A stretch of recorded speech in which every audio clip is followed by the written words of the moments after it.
संकट के बीच उत्तराखंड के सीएम पुष्कर धामी ने जोशीमठ में रात बिताई। इस दौरान उन्होंने राहत शिविरों का जायजा लिया और वो उन इलाकों में भी गए जहां के मकानों में दरारें देखी गई और इन क्षेत्रों में प्रभावित लोगों से भी सीएम पुष्कर धामी ने मुलाकात की। इस दौरान सीएम धामी ने प्रभावित लोगों से उनका दर्द भी जाना। तो आपके हाथ में जो हो सकता है वो कर लीजिए और इनको लिख के दे दीजिए। अब जितने परिवार बेघर हैं इनको सुरक्षा अच्छी होनी चाहिए। सीएम धामी ने राहत शिविरों में व्यवस्थाओं का निरीक्षण भी किया। उन्होंने कहा है कि पहाड़ तोड़ा गया जिसका खामियाजा जनता भुगत रही है।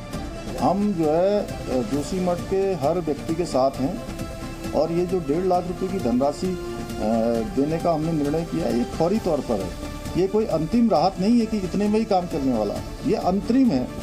नया जोशीमठ बसाने के सवाल पर सीएम धामी ने कहा कि सभी विकल्पों पर विचार किया जा रहा है। रूस ने बाखमुत रीजन के जिस सोलेदार शहर पर कब्जे का दावा किया, वहां जंग और ज्यादा भयानक हो गई। रूसी कब्जे से सोलेदार को आजाद कराने के लिए यूक्रेन ने सैन्य ऑपरेशन की शुरुआत कर दी, जिसके तहत यूक्रेनी सेना की अलग अलग टुकड़ियां सोलेदार पहुंच गई और वहां मौजूद पुतिन की प्राइवेट आर्मी यानी वैगनर ग्रुप पर धावा बोल दिया। यूक्रेनी सैनिकों ने वैगनर ग्रुप के एक अड्डे को चारों तरफ से घेर लिया, जिससे घबराए वैगनर ग्रुप के लड़ाकों ने मशीन गन से फायरिंग शुरू कर दी। लेकिन यूक्रेन के जवान पीछे नहीं हटे और आर्टिलरी धमाका कर वैगनर ग्रुप के अड्डे को उड़ा दिया।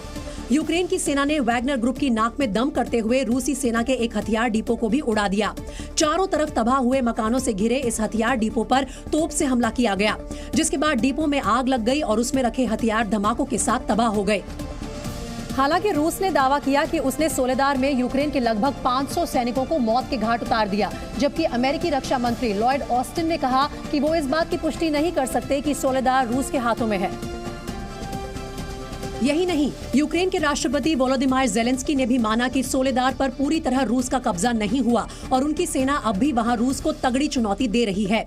हालांकि सिर्फ सोलेदार शहर ही नहीं बल्कि बाखमुत में दोनों देशों की सेनाओं में जंग की वजह से पूरा का पूरा इलाका तबाह हो चुका है। सैटेलाइट तस्वीरों से जाहिर होता है कि कैसे बाखमुत मलबे में तब्दील हो गया। बाखमुत में 70,000 लोग रहते थे, लेकिन अब यहाँ से 90% आबादी अपना घर बार छोड़कर जा चुकी है।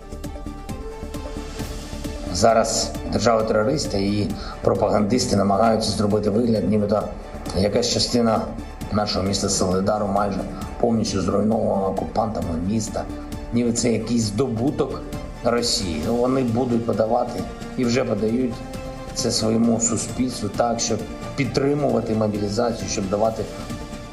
जो लोग बचे हैं वो बिजली पानी जैसी बुनियादी चीजों की किल्लत से जूझ रहे हैं, लिहाजा ऐसे कयास लगाए जा रहे हैं कि वो भी बहुत जल्द बाखमुत छोड़कर चले जाएंगे। दरअसल रूसी कमांडरों का मुख्य उद्देश्य बाखमुत और यूक्रेन के पूर्वी डॉनबास क्षेत्र पर कब्जा करने का है। इसी मकसद को पूरा करने के लिए सोलेदार पर कब्जा करना बेहद अहम हो गया है, लेकिन रूस के लिए ये काम इतना आसान भी नहीं, क्योंकि यूक्रेन भी उसे घेरने के लिए चक्रव्यूह तैयार कर रहा है। यूक्रेन की सेना ने बेलारूस बॉर्डर के रास्ते होने वाले किसी भी संभावित हमले को नाकाम करने की तैयारी कर ली है। यूक्रेन की सेना पिछले कुछ दिनों से भीषण ठंड के बीच बेलारूस बॉर्डर के करीब युद्धाभ्यास कर रही है। यूक्रेन अपनी आर्टिलरी रेजिमेंट, अपने शार्प शूटर्स, अपने फ्रंट लाइन सैनिकों को किसी भी संभावित हमले से निपटने के लिए ट्रेन कर रहा है। यूक्रेन के राष्ट्रपति वोलोदिमीर ज़ेलेंस्की के सलाहकार माइखाइलो पोडोलियाक ने तो यहाँ तक दावा किया है कि अगर पश्चिमी देशों ने उन्हें मिसाइलों, रॉकेट और तोपों की सप्लाई बढ़ा दी तो वो रूसी सेना को उल्टे पांव भागने पर मजबूर कर देंगे। लेकिन रूस की आक्रामकता को देखते हुए पुतिन भी हमलों को और ज्यादा तेज करने की कवायद करते नजर आए। यूक्रेन से जंग के बीच राष्ट्रपति पुतिन ने सेना से जुड़ा एक बड़ा फैसला लिया।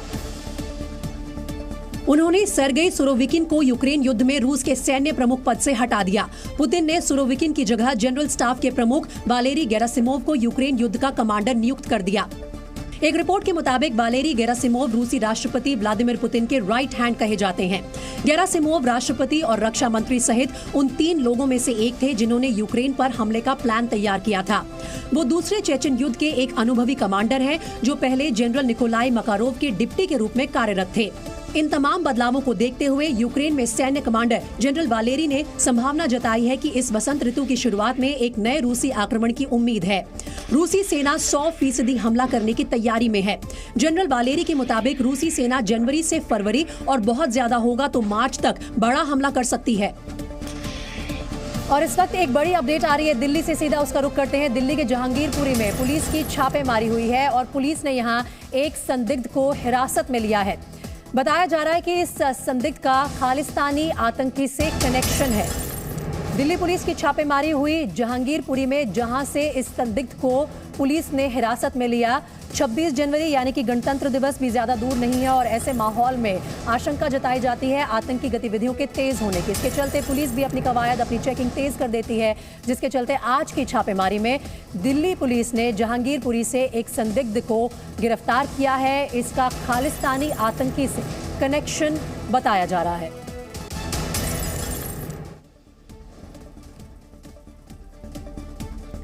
अगर आपके रिश्तेदार विदेश में बस गए हैं और उन्हें भारत पैसे भेजने में तमाम अड़चनों का सामना करना पड़ता है, तो ये खबर आपके काम की है।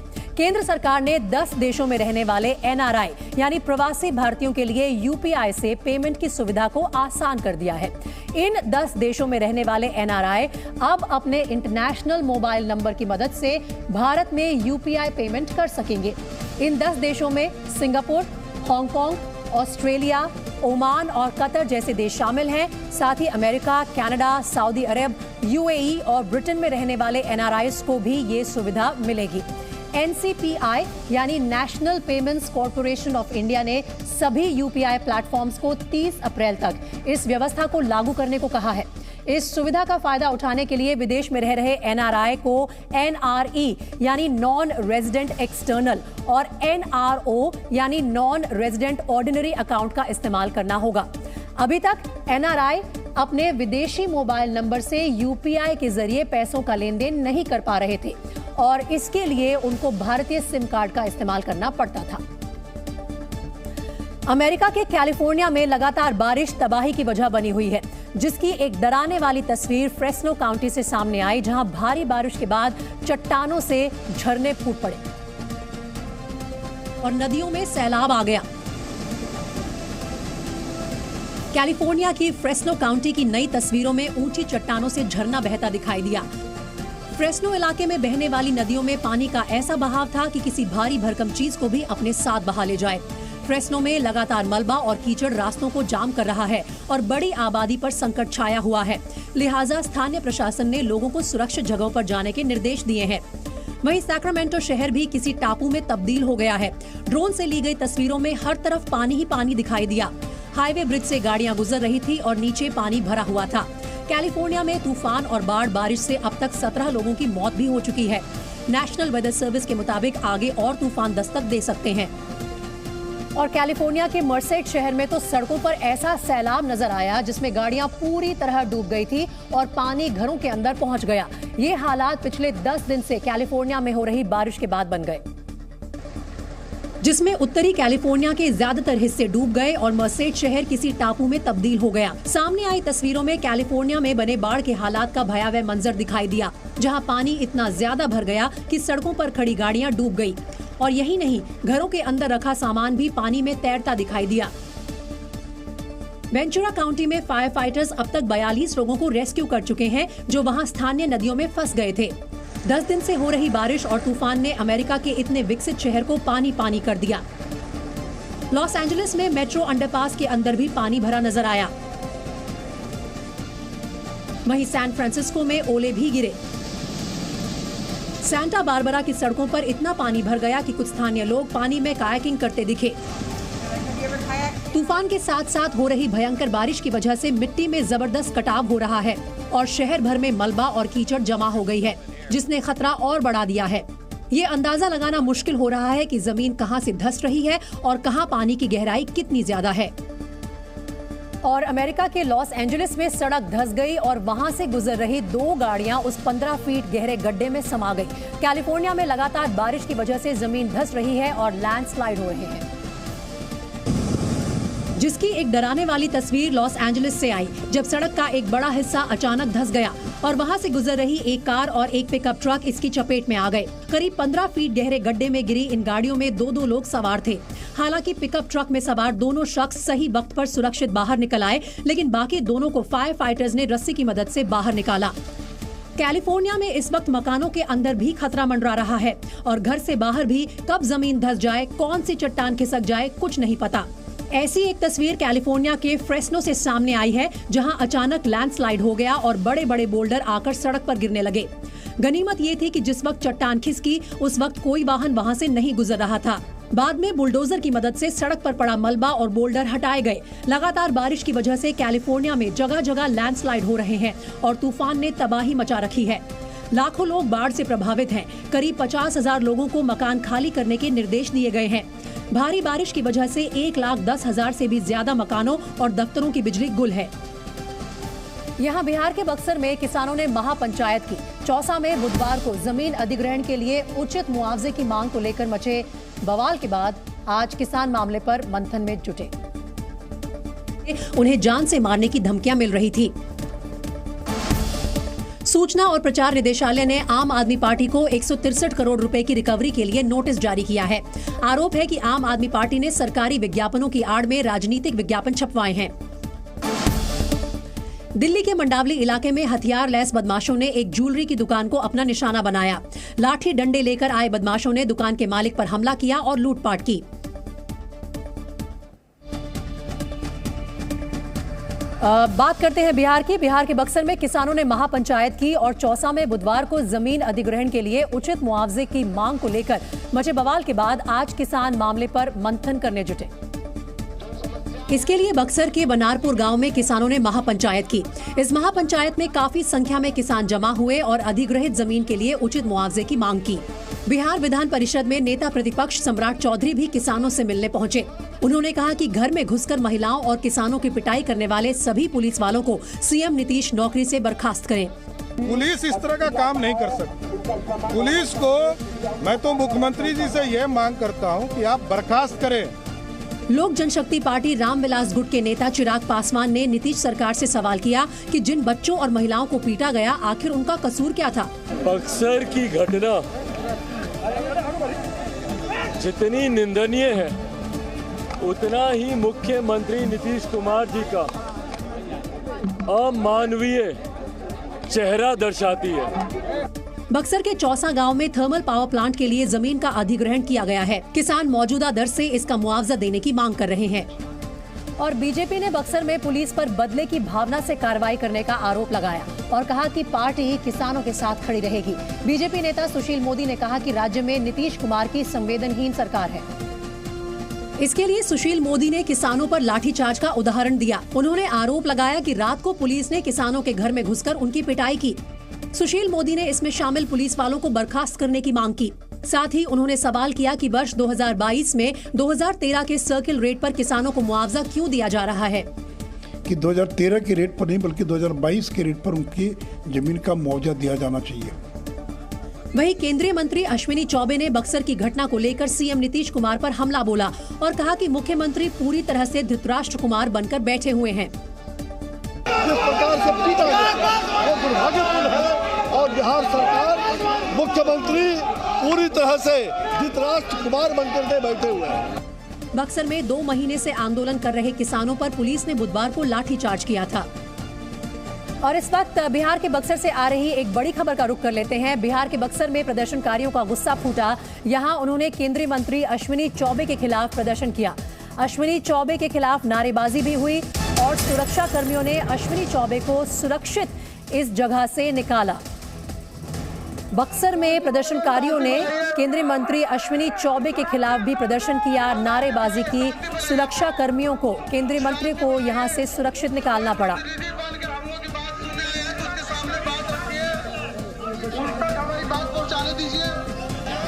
बिहार के बक्सर में लगातार प्रदर्शनकारी किसान मुआवजे की मांग कर रहे हैं और उसके चलते हिंसा भड़की पिछले दिनों।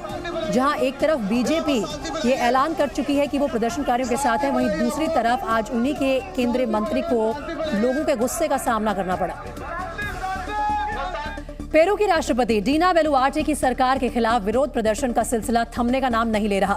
1 महीने पहले शुरू हुए प्रदर्शनों में अब तक 48 लोगों की मौत हो चुकी है, जबकि गुरुवार को एक बार फिर हिंसक प्रदर्शन हुए। प्रदर्शनकारी पुलिस से भिड़ गए। पुलिस सड़कों को बंद किए हुए दिखी और प्रदर्शनकारी पुलिस पर पत्थर फेंकते नजर आए। हालांकि पुलिस ने भी जवाबी कार्रवाई की। बताया गया कि पुलिस ने गोली भी चलाई, जिसकी वजह से कुछ प्रदर्शनकारी बुरी तरह जख्मी हो गए, जबकि कुछ के मारे जाने की खबर है। एक वीडियो में तो पुलिस प्रदर्शनकारियों को घसीट कर ले जाती दिखी, जबकि कुछ लोग घायल हुए प्रदर्शनकारियों को उठाकर अस्पताल ले जाते नजर आए। चीन से जारी तनाव के बीच ताइवान ने एक बार फिर युद्धाभ्यास शुरू कर दिया है। नए साल की शुरुआत के साथ ही ताइवान ने अपनी सैन्य क्षमता बढ़ाने का काम शुरू कर दिया है। ताइवान के रक्षा मंत्रालय ने एक वीडियो जारी किया है, जिसमें उनके कई हेलीकॉप्टर और टैंक युद्धाभ्यास करते नजर आ रहे हैं। चीन के ग्वांगझो शहर में एक तेज रफ्तार कार कई लोगों को रौंदते हुए आगे निकल गई। इस घटना में 5 लोगों की मौत हो गई, जबकि 13 लोग घायल हो गए। स्थानीय पुलिस ने आरोपी ड्राइवर को गिरफ्तार कर लिया है और आगे की जांच कर रही है। मेक्सिको सिटी में मेट्रो ट्रेन की एक बोगी में भीषण आग लग गई। हालांकि गनीमत की बात ये रही कि समय रहते सभी यात्रियों को ट्रेन से निकाल लिया गया और किसी को चोट नहीं आई। ईरान में भारी बर्फबारी का असर उड़ानों पर दिखने लगा है। राजधानी तेहरान में बर्फबारी के बाद रनवे को बंद करना पड़ा, जिसके कारण कई फ्लाइट्स डिले हो गई।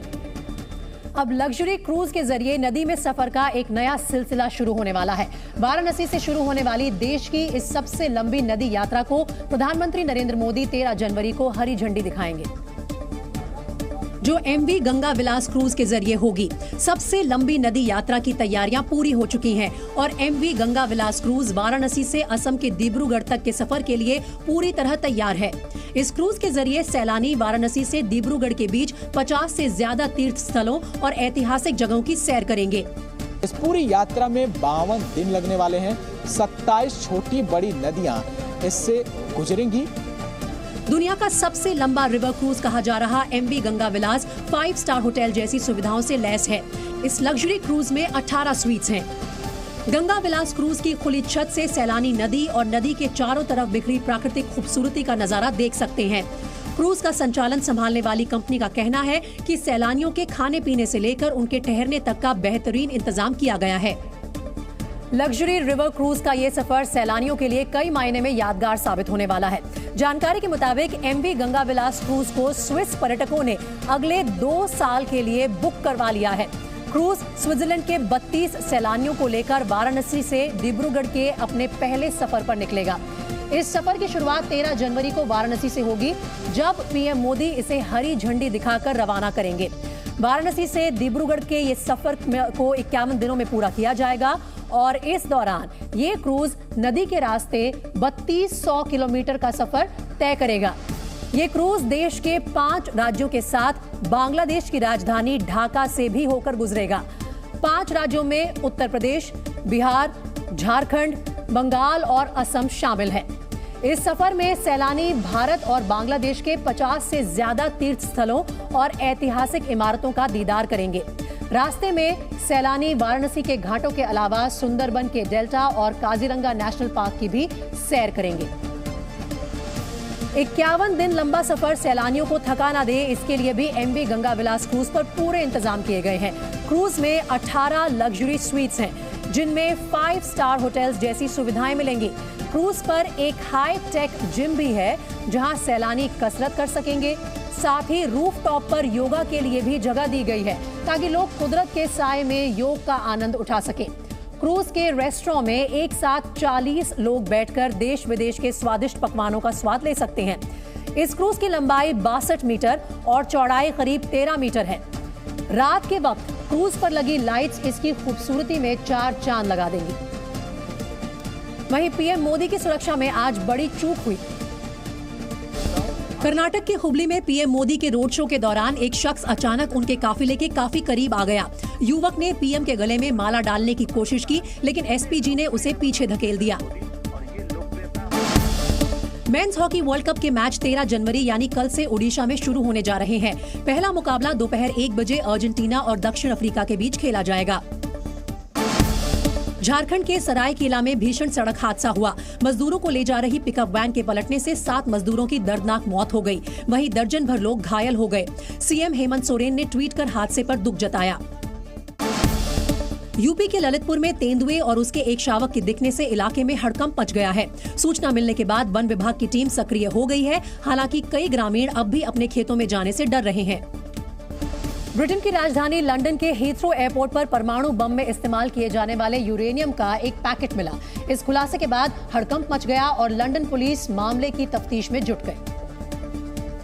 जबकि जानकारी के मुताबिक इस यूरेनियम के पैकेट को 29 दिसंबर को एयरपोर्ट पर चेकिंग के दौरान पकड़ा गया था। यही नहीं, इससे डर्टी बम बनाने की अटकलें लगाई जा रही हैं। मीडिया रिपोर्ट्स की माने तो यूरेनियम का ये पैकेट पाकिस्तान से ओमान के रास्ते विमान से भेजा गया था। इस यूरेनियम को कबाड़ धातुओं के एक शिपमेंट के अंदर पाया गया था।